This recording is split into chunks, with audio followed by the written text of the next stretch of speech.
They thought burning down my family's 80-year-old cabin resort would break me, until I walked into that emergency HOA meeting with a manila folder that made their president's face go ghost white. Picture this: 2:30 a.m., flames shooting 30 feet into the sky, my grandfather's tools melting in a shed that housed 3 generations of memories. The acrid stench of burning propane mixed with my wife's tears as she watched our livelihood turn to ash. Our HOA president, Delilah Thornfield, showed up at dawn with her morning coffee, actually smiling at the destruction. Fast forward 6 months, same woman, packed community center, TV cameras rolling. Me walking down that center aisle with a manila folder that contained $847,000 worth of evidence. When I opened it and started reading those bank records out loud, her $1,000,000 smile cracked like cheap paint. See, they made one crucial mistake. They got so drunk on their own power, so confident in their little corruption scheme, that they forgot I'm the kind of guy who doesn't just get mad. I get methodical. What was in that folder? A financial paper trail so damning it sent 3 people to prison and sparked the biggest HOA corruption investigation in state history. Before we dive in, drop a comment. What would you do if your HOA literally burned down your livelihood? And let me know where you're watching from. I want to see how far this HOA nightmare epidemic has spread. My name's Rex Hartwell, and 3 months ago I thought the biggest problem in my life was whether to replace the dock planks this spring or wait until fall. Funny how fast everything can go to hell when you're just trying to mind your own business. Pine Haven Cabin Resort sits on 40 acres of prime lakefront property in the mountains of North Carolina. My grandfather built the first cabin in 1943 with nothing but a handsaw, determination, and the kind of stubborn pride that runs in our family like a genetic condition. 12 rustic cabins now dot the shoreline, each one weathered to that perfect silver gray that screams authentic mountain experience to city folks looking for a taste of the simple life. My wife Sarah runs the office with the efficiency of a Swiss watch and the warmth of fresh-baked cookies. Our 16-year-old twin boys, Jake and Luke, spend summers maintaining trails and teaching city kids how to bait a hook without impaling themselves. We're not getting rich, hell. Some years we barely break even, but we're feeding 3 generations of families who've been coming here since their grandparents were young. Then came 2019, and with it, Thornfield Estates. The developer promised luxury mountain living that respects the natural environment.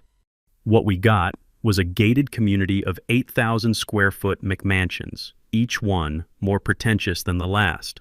Worse, the developer's lawyers created a mandatory HOA that somehow, and I'm still not sure how this was legal covered, both the new development and our existing resort.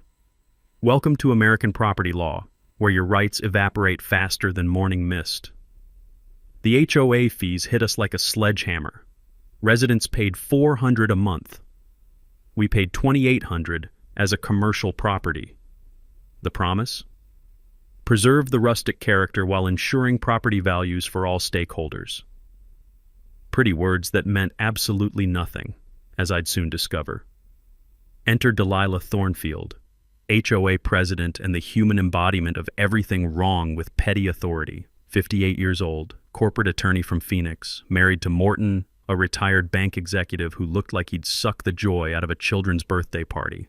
She drove a white Tesla, wore designer everything, and had the kind of smile that could freeze antifreeze. Their house? Picture a glass and steel monument to excess, complete with a lawn so perfectly manicured it looked like AstroTurf. Not a single tree left standing on their property. They'd bulldozed everything for unobstructed mountain views. Because nothing says mountain living like destroying the actual mountains. The first shot across our bow came in spring of 2023, a certified letter with the HOA letterhead delivered with all the warmth of a tax audit notice. Aesthetic compliance violation, it read, followed by 3 pages of demands that made my blood pressure spike. Fresh stain on all 12 cabins, $15,000. New community-appropriate signage, $8,000. Landscaping improvements to match neighborhood standards, $12,000. Total damage, $35,000 we didn't have, with a 60-day deadline that might as well have been 60 minutes. I drove over to Delilah's fortress to discuss a reasonable timeline. The smell of fresh mulch from her obsessively maintained flower beds mixed with the chemical tang of lawn treatments as I rang her doorbell. When she answered, her Chanel perfume hit me like a wall of expensive aggression. "Mrs. Thornfield, I'd like to discuss the compliance notice. We're willing to make improvements, but we need time to—" "Mr. Hartwell." Her voice could have flash-frozen a lake. "We're not running a charity here. Your property affects our property values. Compliance is non-negotiable." The gravel crunched under my boots as I walked back to my truck, already knowing this woman wasn't interested in reasonable solutions. She wanted submission. And that's something the Hartwell family has never been good at providing. By August, I'd managed to scrape together enough cash to stain 4 of the 12 cabins. The smell of fresh cedar stain mixed with lake water should have been satisfying. Instead, it felt like feeding coins into a rigged slot machine. I called the HOA office, hoping my good faith effort would buy me time for the remaining 8. Jenny, the management company secretary, sounded genuinely apologetic. "I'll pass along your request to the board, Mr. Hartwell. I'm sure they'll be reasonable about an extension." Poor Jenny. She had no idea she was working for sociopaths. 3 days later, the certified mail arrived like a legal hand grenade. Not only were they rejecting my extension request, but they'd somehow discovered a whole buffet of new violations that made my head spin. The dock that had been there since 1965 suddenly extended 3 feet beyond permitted waterline. Our gravel parking area, where families had been parking for decades now, lacked proper drainage permits. Yes. Even our evening campfire pit, where kids roasted marshmallows under the stars, somehow violated open flame ordinances. The daily fines started at $500 per violation. With 4 active violations, we were hemorrhaging $1,100 every single day. Sarah found me at the kitchen table at midnight, calculator in hand, watching our life savings evaporate in real time. $40,000 a month, more than most people make in a year. That's when I remembered something my grandfather used to say. When someone's trying to steal your land, the first thing you do is check who really owns it. Smart man, even if he never went to law school. I spent the next week in the courthouse basement, digging through records that probably hadn't been touched since Carter was president. The elderly clerk, bless her heart, helped me navigate filing systems that looked like they'd been organized by someone with a serious grudge against alphabetical order. But what I found made me laugh out loud, probably the first genuine laugh I'd had in months. Our resort predated every single zoning ordinance by 30 years. We had what lawyers call legal non-conforming status, basically grandfather protection that's stronger than Superman's cape. I'd learned about this years ago when a buddy dealt with similar issues over his auto shop. The dock, parking area, and fire pit were all protected under county law. Every single fine they were charging us was about as legally valid as monopoly money. I fired off a certified letter to their attorney with copies of the relevant statutes, demanding immediate cessation of all invalid fines. For 24 hours, I actually thought I'd won. Then my phone rang. "Mr. Hartwell, this is Delilah Thornfield." Her voice carried the kind of fake sweetness that probably gave her dental work cavities. "While your historical research is interesting, we've had to implement new safety protocols for everyone's protection. The new emergency rule passed at a special meeting I conveniently wasn't notified about required all commercial properties to carry $2 million in liability insurance. Our current policy covered $500,000 industry standard for small resorts, recommended by every agent I'd ever talked to. The quotes I received for the increased coverage made my chest tight. $18,000 additional per year. Surely you understand, Delilah continued, her voice dripping with manufactured concern, that public safety transcends sentimental attachments to outdated business models. Right there, listening to her casual dismissal of 80 years of family history as sentimental attachment, I felt something shift inside me. This wasn't about aesthetics or safety. This was about money. Specifically, about forcing us to spend so much money that we'd have no choice but to sell to whoever was waiting in the wings. But they'd picked the wrong family to play financial chicken with. I reached out to our longtime guests through Facebook, creating a Save Pine Haven group that exploded to 800 members in 2 weeks. Families who'd been coming here for generations started sharing stories, photos, memories that made my eyes water. The local newspaper picked up the story with a headline that made me grin: "Family Business Under Siege by HOA Overreach." The community support felt like warm sunshine after months of storm clouds. But even as people rallied around us, I could practically hear Delilah's stilettos clicking as she paced her marble floors, plotting her next move. And trust me, she wasn't done. Not by a long shot. The insurance victory lasted exactly 12 days before Delilah struck back with the subtlety of a sledgehammer to the face.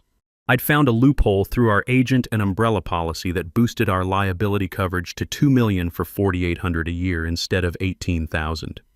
When I walked into that September board meeting with the certificate in hand, watching Delilah's perfectly composed mask slip for just a second, I felt like David landing his first stone on Goliath's forehead. "Well," she said, her voice tight enough to snap guitar strings, "it's wonderful to see compliance with our safety requirements." But her eyes promised war. Labor Day weekend brought families from 3 states to our annual barbecue and talent show. A tradition that started when my grandfather needed a way to keep kids entertained during a rainy week in 1952. The smell of hickory smoke and the sound of children's laughter should have made it perfect. Instead, I watched a stranger with a clipboard prowling around our property like a health inspector at a gas station hot dog stand. "Property assessment," he announced when I approached, not bothering to look up from his notes. "Board-authorized inspection for compliance verification." I'd bet my last dollar this guy had never seen the inside of a building code book, but he was thorough as cancer. 47 violations magically appeared over 3 days. A loose handrail on cabin 7, a minor electrical issue in the office that our electrician said was actually up to code, fire extinguishers 2 months past their inspection dates. Even the rope swing the kids had been using for decades suddenly became a liability hazard requiring immediate removal. What really burned my ass was watching him interrupt families' vacations.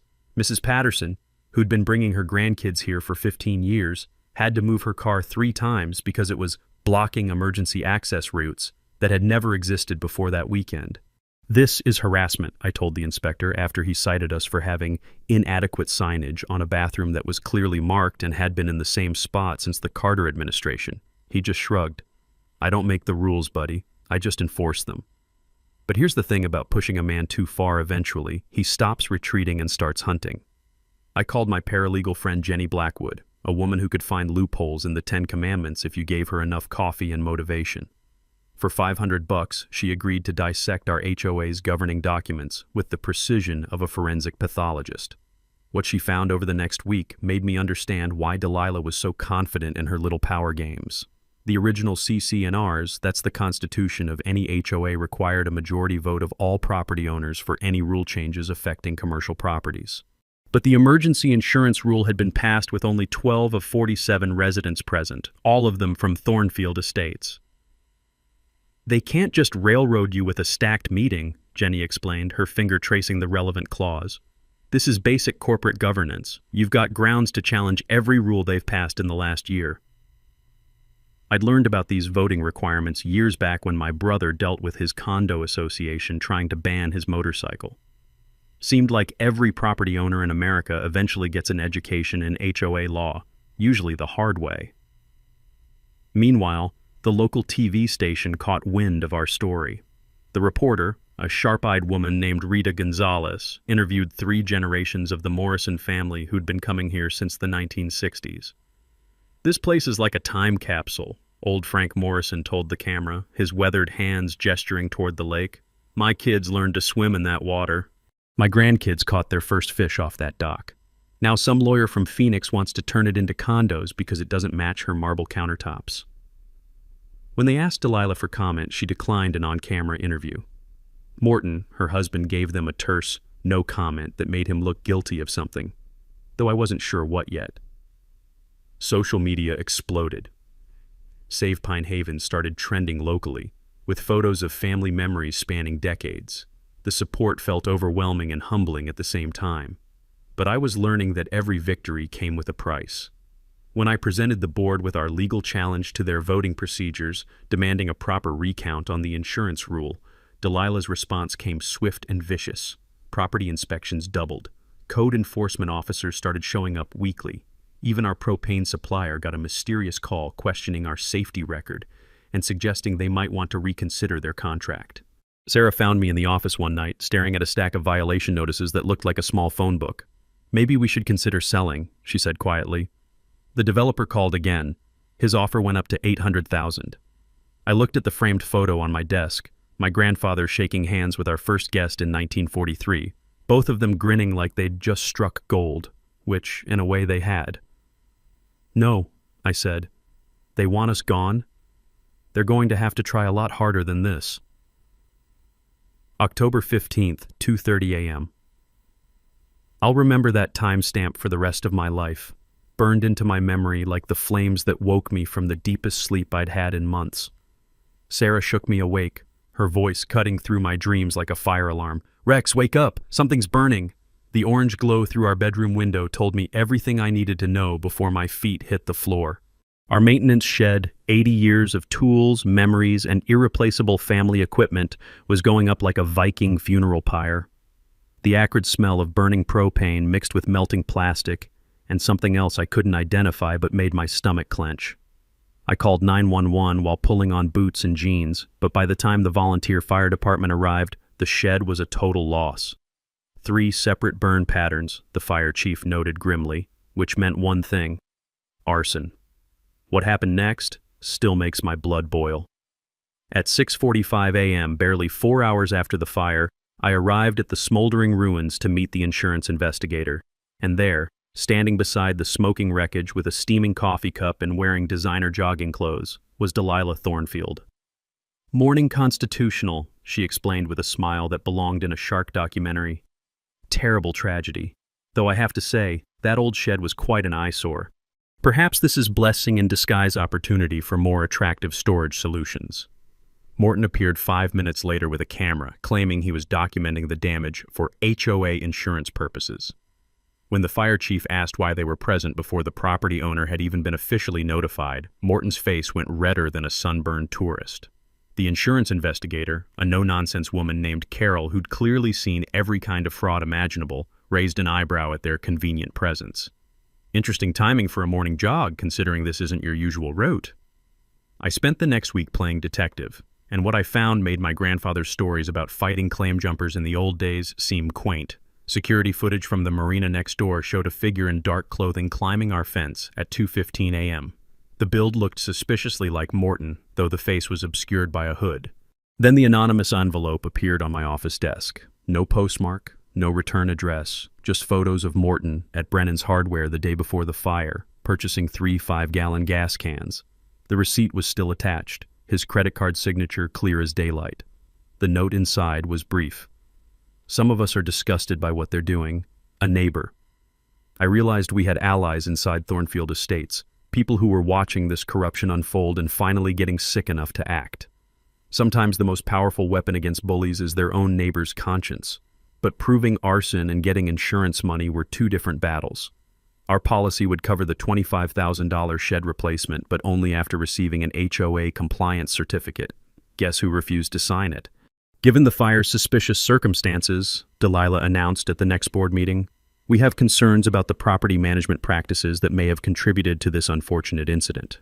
She was holding our insurance money hostage until we completed every single compliance demand. We couldn't rebuild without insurance, couldn't get insurance without compliance, and couldn't afford compliance without the insurance money.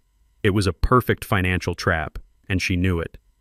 The emergency board meeting she called 2 days later felt like watching a kangaroo court in session.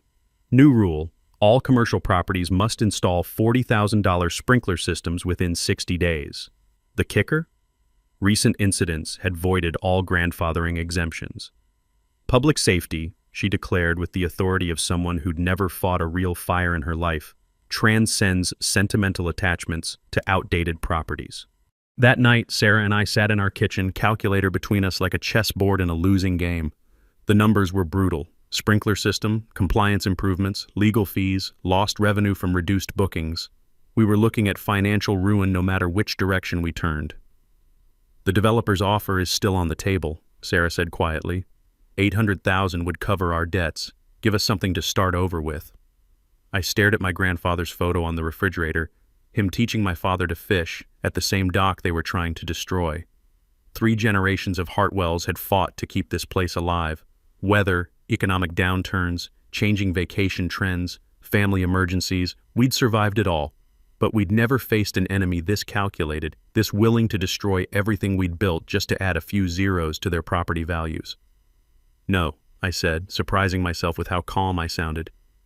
They want a war? They'll get one. But I'm done playing defense. The next morning, I made 2 phone calls that would change everything. The first was to Jenny, asking her to request every financial document the HOA had generated in 4 years. The second was to the county sheriff, reporting suspected arson with photographic evidence. If Delilah wanted to play hardball, she was about to learn that some of us had been practicing a lot longer than she had. 3 days later, armed with North Carolina's public records law and Jenny's legal expertise, I walked into the management company's office like a man with a search warrant.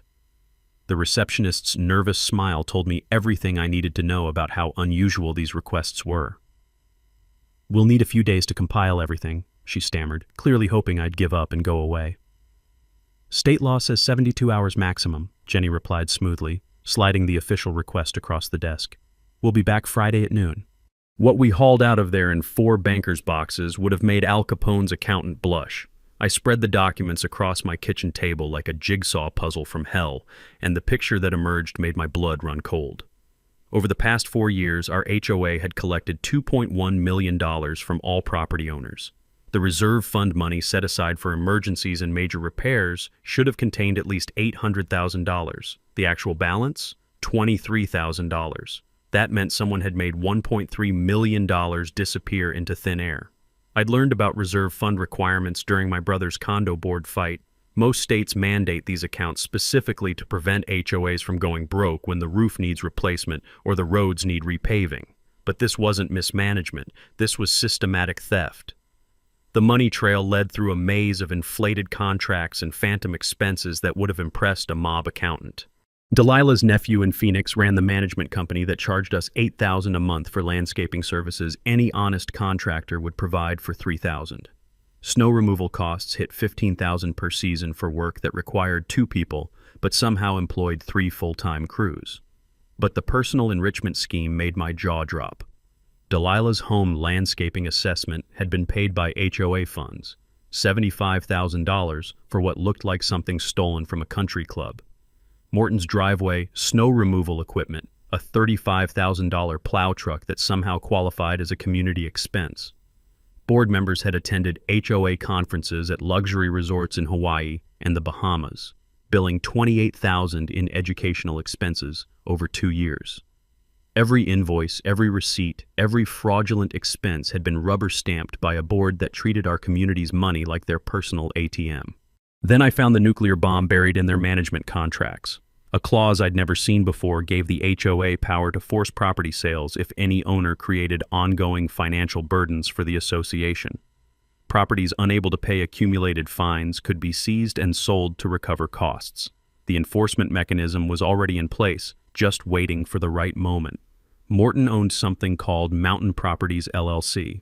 3 guesses who was positioned to buy Pine Haven Resort for pennies on the dollar once they'd manufactured enough financial burden to justify seizure.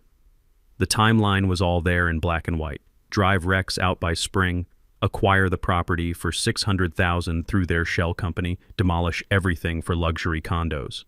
200 new HOA units meant nearly $1 million in additional annual dues revenue. I wasn't their first target, I was just the first domino.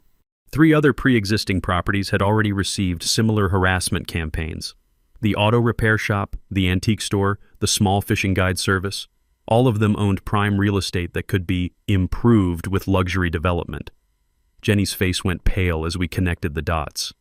"Rex, this isn't just HOA abuse. This is organized fraud, possibly racketeering. These people could go to prison."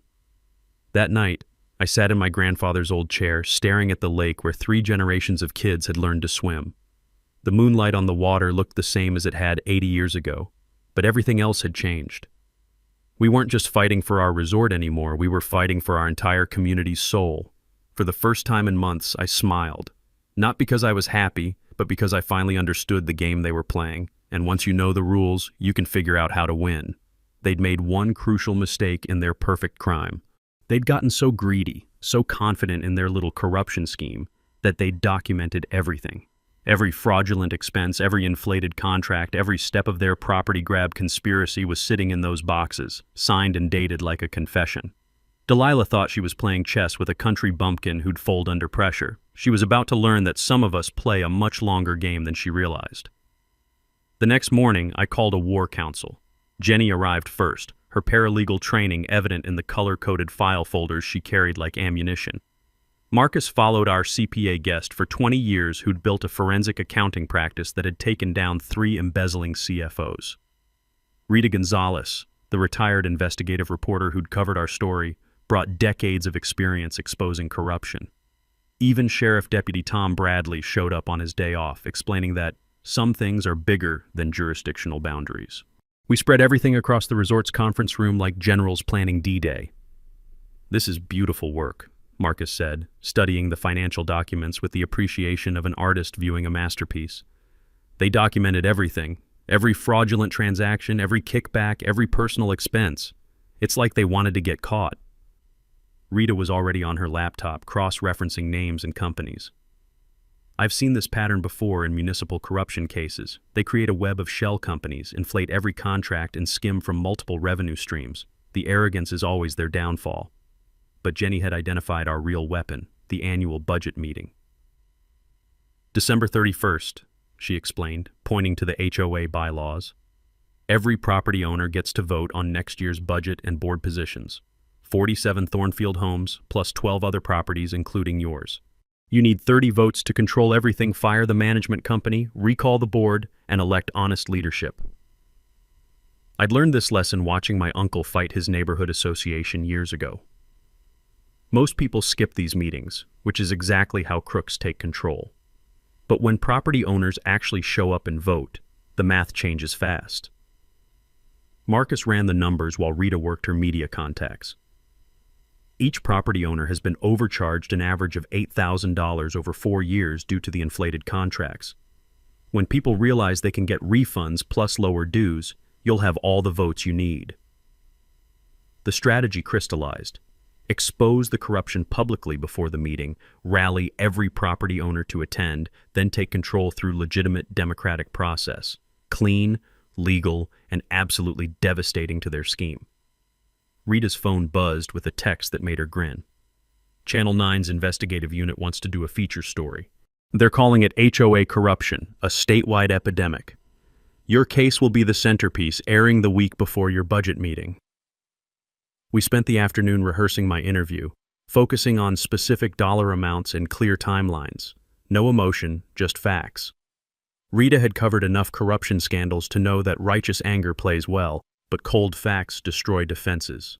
Meanwhile, our anonymous allies inside Thornfield Estates were feeding us intelligence that would have made the CIA proud. Board meeting recordings, private conversations, even email screenshots showing the conspiracy in their own words. The smoking gun recording made my hands shake.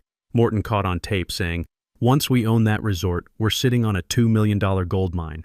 These hillbillies don't understand property values. It's almost charity work, really." Delilah's voice followed. "The Pine Haven acquisition is just the beginning. We'll force out every pre-existing property and rebuild this entire area properly. Mountain living for people who actually deserve it." That last phrase hit me like a physical blow. People who actually deserve it. As if my grandfather, who'd fought in World War II and built this place with his bare hands, somehow deserved less than a Phoenix lawyer who'd bought her way into our community. But their arrogance was becoming our ammunition. Tom Bradley reviewed our evidence with the methodical precision of someone who'd built a lot of court cases. Criminal charges for embezzlement are slam dunks. Civil recovery will get your money back faster. File both simultaneously, the pressure will make them fold like lawn chairs. The community organizing felt like something out of a political campaign. Pizza nights for property owners, where I presented the financial evidence in charts simple enough for a fifth grader to understand. Carpool lists to ensure maximum turnout at the budget meeting. Even a voting guide for the new board candidates we'd recruited. I'd watched this strategy work during my neighbor's successful fight against a corrupt school board. When honest people organize and show up, crooks lose every time. The venue battle proved crucial. Delilah wanted the meeting in their small clubhouse capacity 20 people. I demanded the community center, citing state law requiring adequate accommodation for all eligible voters. When she tried to refuse, Jenny threatened immediate legal action. Public meetings must be actually public, Jenny explained to the panicking board. Try to exclude voters, and you'll face federal civil rights violations on top of your other problems. Sarah found me in the office late one night, surrounded by evidence boxes and presentation materials. "You look different," she said, confident again. She was right. For months I'd been playing defense, reacting to their attacks, always one step behind. Now I was setting the agenda. The hunter instead of the hunted. December 15th, I told her. Everything changes December 15th. November brought Delilah's desperation like a cold front moving in from hell. Anonymous flyers started appearing in Thornfield mailboxes overnight, printed on expensive paper that screamed professional hit job. The headlines made my stomach churn. Resort owner under investigation for tax evasion. Photos of our fire damage accompanied misleading captions about negligent fire hazards endangering families. Fake quotes from concerned former guests described declining standards and unsafe conditions. Rita's investigative instincts kicked in immediately. She traced the printing to Murphy's copy shop downtown, where security footage showed Morton making copies at 11 p.m., looking around nervously like a teenager buying condoms. "Amateur hour," Rita muttered, reviewing the footage. "These people watch too many movies and not enough court TV." But the smear campaign was just the opening move. The developer appeared at my door personally 3 days later, offering a handshake and a smile that probably cost him $50,000 in dental work.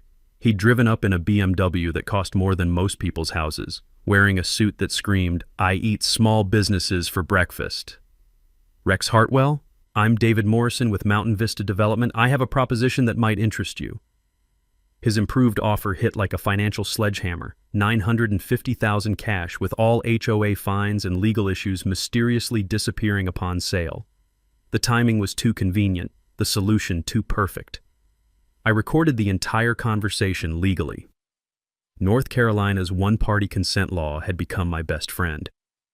"There's been an arrangement with the current board," he admitted when I pressed for details about the disappearing legal problems. "Sometimes these neighborhood disputes can be resolved through mutually beneficial solutions." "Thanks," I replied, my voice steady as granite, "but I'm not for sale at any price." His smile cracked like cheap paint. "That's unfortunate. I hope you reconsider before circumstances become more challenging." Circumstances became challenging within the week. Our internet service went down when excavation equipment accidentally cut the fiber optic line.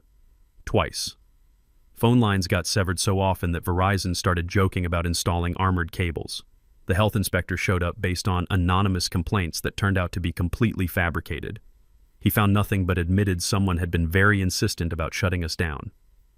The trail cameras I'd installed after the arson caught Morton's pickup truck near our property at 2 a.m., headlights off, creeping along the fence line like a coyote looking for chicken coops. Then came the legal intimidation that showed me just how scared they'd become. Their attorney's cease and desist letter arrived via certified mail, demanding I stop my campaign of harassment against respected community leaders. They threatened a $100,000 defamation lawsuit if I continued spreading libelous accusations and stalking board members. Jenny's response was a work of art, a preview of our evidence portfolio that made their lawyer go so quiet you could hear his billable hours ticking. We never heard from him again. The social media war escalated beyond anything I'd imagined. Fake Facebook profiles popped up overnight, attacking everything from my military service to Sarah's background as an outsider gold digger. Someone posted photos of our boys with captions questioning my parenting skills. When the attacks targeted my family directly, something primal and dangerous woke up inside me. You can threaten my business, my property, even my reputation, but come after my wife and children and you've crossed a line that can't be uncrossed. Our Had Save Pine Haven supporters fought back hard, exposing the fake profiles and tracing IP addresses back to Thornfield Estates. The internet lynch mob turned on its creators faster than a rabid dog. But the financial pressure campaign nearly broke us. The HOA suddenly demanded immediate payment of all accumulated fines, $127,000. Lien preparation notices went to our bank, threatening our credit line. Our insurance company received anonymous tips about safety violations that required 2 separate inspections to debunk. Even our propane supplier mysteriously canceled our contract citing reliability concerns. I realized this was coordinated warfare designed to force operational shutdown before the budget meeting. They were trying to kill us with 1,000 cuts, hoping we'd bleed out before we could expose them. The community counter-response surprised everyone, including me. Rita's 3-part newspaper series launched like journalistic carpet bombing, HOA corruption, the Pine Haven War. Part 1 exposed the financial mismanagement. Part 2 detailed the harassment campaign. Part 3 connected everything to the arson investigation and pending criminal referral. Social media exploded. The story got shared 2,000 times locally, then picked up by regional outlets. Suddenly, our little David versus Goliath fight was becoming a symbol of HOA abuse nationwide. The anonymous ally network inside Thornfield Estates was feeding us intelligence that painted a picture of an organization eating itself alive. Board members were pressuring residents to vote against us, threatening their own violation campaigns if they showed support. Some neighbors were being told that supporting the resort would tank their property values, but people were getting sick of the threats. 3 more residents contacted us secretly, offering to testify about the intimidation tactics. Then came Thanksgiving week, and the attack that nearly shattered my resolve. Our main water line mysteriously broke, flooding the office building and destroying computers, guest records, and irreplaceable family photographs. The repair crew found clean pipe cuts tool marks that told the story of deliberate sabotage. I stood in ankle-deep water watching 80 years of memories dissolving into muddy soup and felt something break inside me that had nothing to do with water pipes. Sarah found me there at midnight, salvaging what I could from the wreckage. "They're not going to stop," she whispered, her voice hollow with exhaustion. "They'll keep attacking until we're destroyed." I looked at a waterlogged photo of my grandfather teaching my father to fish. The image barely recognizable, but the memory still crystal clear. "No," I said, surprised by the steel in my voice. "They just made their biggest mistake. They've shown me exactly what kind of people they really are." Sarah's hand found mine in the cold water. "Time to show them what kind of man I am." December 10th hit like a media avalanche that buried Delilah's perfect little world under an avalanche of truth. Channel 9's investigative unit aired HOA corruption exposed during prime time, with our story as the devastating centerpiece of a statewide epidemic. The reporter had done her homework, interviewing financial experts who called our case textbook racketeering and legal scholars who termed it the most brazen HOA fraud they'd ever documented. When they knocked on Delilah's door for comment, she hid behind her curtains like a vampire avoiding sunlight. Morton's "no comment" lasted exactly 3 seconds before he slammed the door so hard it rattled windows 2 houses down. The story went viral overnight. HOA corruption started trending nationally, with our little mountain drama becoming a symbol of neighborhood tyranny everywhere. But media attention brought something I'd never expected: justice resources. The district attorney announced a criminal investigation the next morning, citing overwhelming evidence of systematic fraud. The state attorney general opened a parallel civil investigation into management company practices across North Carolina. Even the FBI's Financial Crimes Unit requested copies of our documentation. My local fight had accidentally become a statewide corruption case, bringing legal firepower I could never have afforded alone. Delilah's response was pure panic disguised as procedure. An emergency board meeting was called to cancel the December 15th budget meeting, claiming security concerns due to media circus. But Jenny had anticipated this move, filing a court injunction before Delilah finished typing the notice. "Annual budget meetings are legally required," the judge ruled curtly. "The defendant will proceed as scheduled, with appropriate sheriff security if necessary." Watching Delilah's face when the bailiff delivered that ruling was worth every sleepless night I'd endured. Morton's desperation reached criminal stupidity 2 days later. Our security cameras caught him loading boxes of financial records into a commercial shredding truck behind the management company office. Rita's photographer happened to be staking out the building. Sometimes luck and preparation create their own miracles. Sheriff deputies intercepted the truck before it reached the shredding facility, recovering evidence that included handwritten notes about eliminating paper trails and Phoenix backup plan. Morton earned himself obstruction of justice charges on top of everything else. The community mobilization felt like watching democracy in action. 400 people planned to attend our budget meeting in a venue that seated 200. Media confirmed attendance from 3 states. The governor's office sent an observer due to statewide implications. I organized shuttle service from town parking just to accommodate the crowd. Even Thornfield Estates residents were turning against their leadership. The anonymous recordings our allies provided painted a picture of board members in complete meltdown, discussing bankruptcy declarations and asset transfers to offshore accounts. One recording made my blood freeze. Delilah strategizing about fleeing to Morton's vacation home in Costa Rica if things go south at the meeting. I shared that intelligence with law enforcement immediately. Flight risk was a real concern now. The personal attacks reached fever pitch in the final week. Someone hired a private investigator to dig up dirt on my military service, contacting old Army buddies fishing for negative stories. Sarah's workplace received harassing calls. Anonymous CPS reports claimed I was an unfit parent due to financial instability. When they filed a fake child welfare report against my family, something primitive and dangerous awakened inside me. You can attack my business, my reputation, even my property, but threaten my children's welfare with false accusations, and you've crossed into territory where civilized rules no longer apply.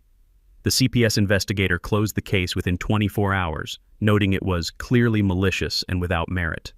But the damage was done. My boys had to endure questions at school about whether their father was really a criminal. That night, Jake asked me quietly, "Dad, are we going to lose everything?" I sat on his bed, looking at this kid who'd grown up thinking adults were basically fair and reasonable, watching that innocence crumble in real time. "No, son. But we're going to learn something important about fighting for what's right, even when it's hard."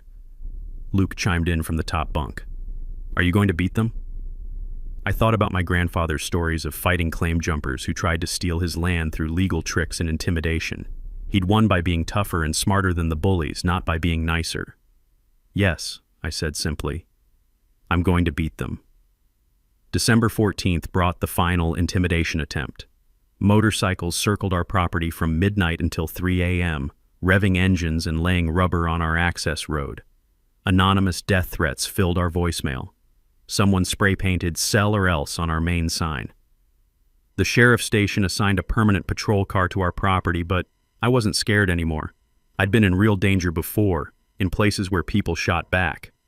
A bunch of suburban wannabe tough guys on motorcycles didn't even register on my threat assessment scale. Besides, their desperation was showing. People who are winning don't resort to death threats and midnight motorcycle parades. They were terrified of tomorrow's meeting, and their fear was making them stupid. I spent that final evening with my family at the resort, ignoring the ringing phone and watching the sunset paint the lake in colors that had looked the same when my grandfather first saw this place. The moonlight on the water was timeless, but everything else was about to change. December 15th dawned clear and cold, perfect weather for a reckoning. I arrived at the community center at sunrise to set up presentation equipment, and the parking lot was already half full. People had driven from 3 counties to witness this showdown. Media trucks lined the street like an election night broadcast. As I tested the microphone and loaded my evidence slides, I felt the calm that comes before decisive action. My grandfather's worn work gloves sat in my jacket pocket for luck hands that had built something lasting with honest labor. The war was over. Time to collect the victory. 2 o'clock arrived like Judgment Day. The community center was packed beyond fire marshal recommendations, with people standing 3 deep along the walls and spilling into the hallway. 3 TV crews had claimed the front corner, their cameras aimed like artillery at the board table where Delilah sat rigid as a marble statue. Morton fidgeted beside her, sweat beading on his forehead despite the December chill. I walked down the center aisle carrying my laptop and a manila folder that had become famous statewide, feeling 400 pairs of eyes tracking my movement. The silence was so complete you could hear the fluorescent lights humming overhead. Delilah tried to control the meeting before it started, her voice sharp with manufactured authority. "Due to capacity concerns and safety considerations, we'll limit public comment to 5 minutes total." Jenny's objection cut through the air like a blade. "State law requires reasonable opportunity for public input on budget matters. You cannot limit legitimate participation." Sheriff Deputy Bradley, stationed prominently near the podium, nodded his confirmation. "Legal requirement, ma'am. Full hearing or no meeting at all." Delilah's first defeat, and we hadn't even started yet. I connected my laptop to the projection system with the calm precision of someone who'd rehearsed this moment 100 times. The first slide appeared on the wall behind me. Pine Haven HOA Financial Analysis 2019 to 2023. Ladies and gentlemen, I began, my voice carrying to every corner of the packed room, I'm here to discuss our association's finances. What you're about to see will shock you. Second slide. Total collected from all property owners, 2.1 million. Total spent, 2.3 million. 2.3. Audible gasps rippled through the crowd. Morton's face had gone from red to pale green. Third slide. Reserve fund legal requirement, $800,000. Actual balance, $23,000. A woman in the third row shouted, "Where's the money?" Others took up the cry until Deputy Bradley raised his hand for quiet. Fourth slide. Management company overcharges, $400,000 over 4 years. The room erupted. People were standing, pointing at the board table, voices rising in anger. But I wasn't done. Now let's talk about where your money really went. The personal enrichment evidence hit like a bomb. Delilah's $75,000 landscaping, Morton's $35,000 snow removal equipment, board members' luxury resort conferences in Hawaii and the Bahamas. But the smoking gun was the audio recording. I have one final piece of evidence, I announced, my voice cutting through the crowd noise like a church bell. This recording was made at a private board meeting last month. Morton's voice filled the room through the sound system. Once we own that resort, we're sitting on a $2 million gold mine. These hillbillies don't understand property values. It's almost charity work, really. The silence was deafening. Then Delilah's voice dripping with contempt. The Pine Haven acquisition is just the beginning. We'll force out every pre-existing property and rebuild this entire area properly. Mountain living for people who actually deserve it. The explosion of outrage shook the building. People were on their feet, shouting, pointing fingers. A retired teacher named Mrs. Henderson yelled, "You called us hillbillies!" Someone else shouted, "Thieves!" Morton bolted for the exit like a rabbit spotting a hawk, but Deputy Bradley's partner was stationed at the door. No escape today. Delilah tried desperately to regain control. "These are accounting errors, misunderstandings." "Ma'am," I interrupted, projecting bank records onto the wall. "These are your signatures on fraudulent expense reports, your nephew's management company, your personal benefits paid with community funds." The room laughed, actually laughed at her obvious lies. The sound was brutal, dismissive, final. The votes came swift as summer lightning. Motion to remove the entire board, 43 in favor, 4 opposed, with the board members themselves abstaining out of shame or legal advice. Motion to terminate the management company, 45 in favor, 2 opposed. Motion to hire an independent auditor, unanimous. Motion to pursue criminal charges, 44 in favor, 3 abstentions. Motion to elect Rex Hartwell as interim board president. Acclamation so loud it rattled windows. That's when the handcuffs came out. Sheriff deputies approached the board table with arrest warrants as Deputy Bradley read charges. Delilah Thornfield, Morton Thornfield, you're under arrest for embezzlement, conspiracy to commit fraud, and obstruction of justice. Delilah's perfect composure finally cracked as the metal bracelets clicked around her wrists. "This is a mistake. I'm an attorney. I know my rights." "Yes, ma'am," Deputy Bradley replied calmly. "You have the right to remain silent. I suggest you use it." The media frenzy was immediate and overwhelming. Reporters surrounded me as the board members were led away, cameras flashing like lightning strikes. "How does it feel to expose this corruption?" Channel 9's reporter asked. "This was never about revenge," I replied, keeping my voice steady and measured. "This was about accountability, about protecting our community from predators who thought they could steal with impunity." As Delilah was led past in handcuffs, she refused to make eye contact. The woman who'd terrorized our family for months looked small, defeated, ordinary. Just another criminal caught by their own greed. The crowd erupted in spontaneous applause as the meeting officially adjourned.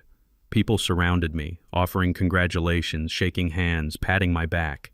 Sarah appeared at my side, tears streaming down her face, tears of relief, vindication, and pride. A local restaurant owner announced free dinner for everyone who'd attended. Children asked for my autograph like I was some kind of hero, though I felt more like a man who'd simply done what needed doing. As the community center emptied and the media packed their equipment, I stood alone for a moment in the space where justice had finally been served. The afternoon sunlight streaming through the windows felt warm on my face, like approval from somewhere beyond. My grandfather would have been proud, not just of the victory, but of how we'd won it, with truth, preparation, and the courage to stand up when it mattered most. The aftermath unfolded like dominoes falling in slow motion, each piece of justice clicking into place with satisfying precision. Criminal proceedings moved faster than anyone expected. Faced with overwhelming evidence and zero public sympathy, Delilah pleaded guilty to avoid federal racketeering charges, 3 years in state prison, plus full restitution. Morton flipped on his co-conspirators to save his own skin, earning 18 months and a permanent ban from HOA leadership. The management company owner got indicted in a federal corruption case that spread across 4 states. Turned out our little mountain drama was part of a much bigger criminal enterprise. But the real victory was financial recovery that exceeded our wildest hopes. Court-ordered restitution totaled $1.2 million money that came flooding back to property owners who'd been systematically robbed for years. Each family received an average refund of $18,000. Sarah cried when the check arrived, not from sadness, but from the overwhelming relief of financial security returning to our lives. Our legal fees got covered by recovered funds. The insurance settlement for the arson finally came through, letting us rebuild the maintenance shed better than before. For the first time in decades, Pine Haven Cabin Resort was completely debt-free. The community transformation felt like watching a neighborhood heal from a long illness. We elected a new HOA board from across the community, not just Thornfield Estates, but representatives from every property. Monthly dues dropped from $400 to $250 after we hired an honest local management company at 40% of the previous cost. I voluntarily stepped down as board president once the reforms were implemented. I'm a resort owner, not a politician, and I'd accomplished what I set out to do: clean house and restore accountability. Personal healing came slower but deeper than the financial recovery. Sarah's stress-related health problems disappeared almost overnight once the harassment stopped. Our twin boys wrote an award-winning school essay about standing up to bullies that got published in the regional newspaper. We took our first real vacation in 2 years a week at the beach where nobody tried to sue us, burn our property, or question our right to exist. My marriage emerged stronger than ever. Nothing tests a relationship like sustained crisis, and Sarah and I had passed that test with flying colors. But the ripple effects reached far beyond our little mountain community. My phone started ringing with calls from HOA victims across 12 states. People facing similar harassment campaigns, property seizure schemes, and financial fraud. I began consulting pro bono, sharing the strategies and legal knowledge that had saved our resort.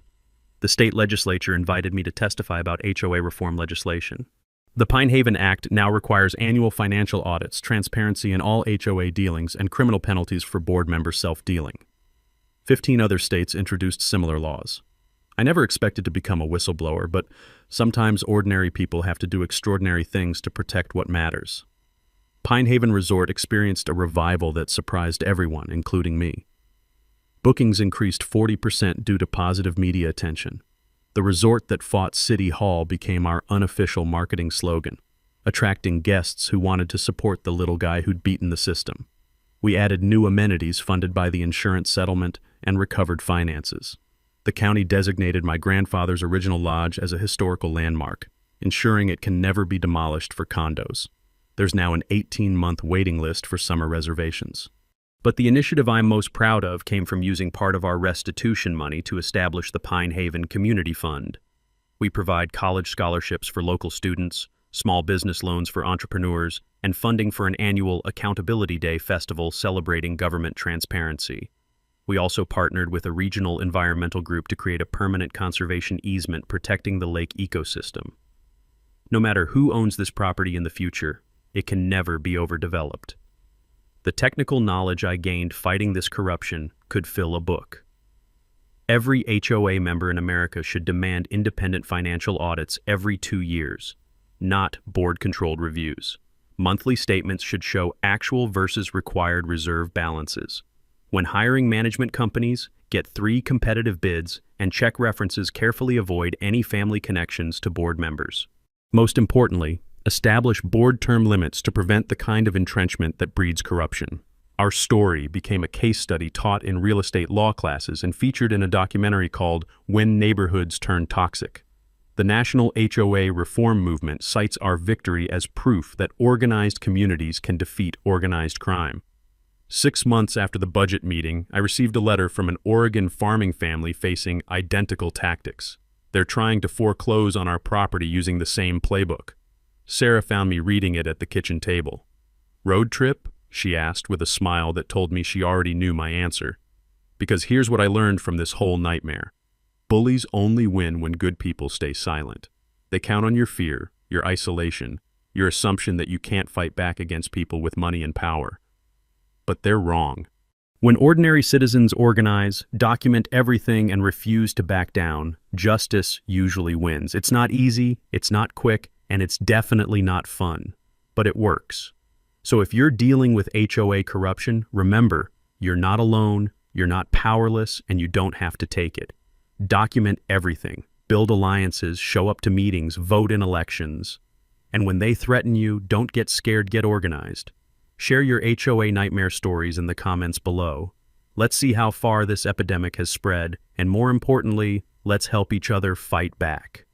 Hit that subscribe button for more David versus Goliath justice stories, because there are a lot more battles to fight and a lot more bullies who need to learn that their time is up. Where are you watching from? Drop a comment and let me know. I want to see our community of accountability spreading across the map. Remember, they count on your silence. Don't give them that power. Thanks for being here with us at HOA Stories. If you enjoyed today's showdown and seeing an HOA Karen get put in her place, click like, sound off in the comments, and subscribe to catch the next week's drama. You don't want to miss it.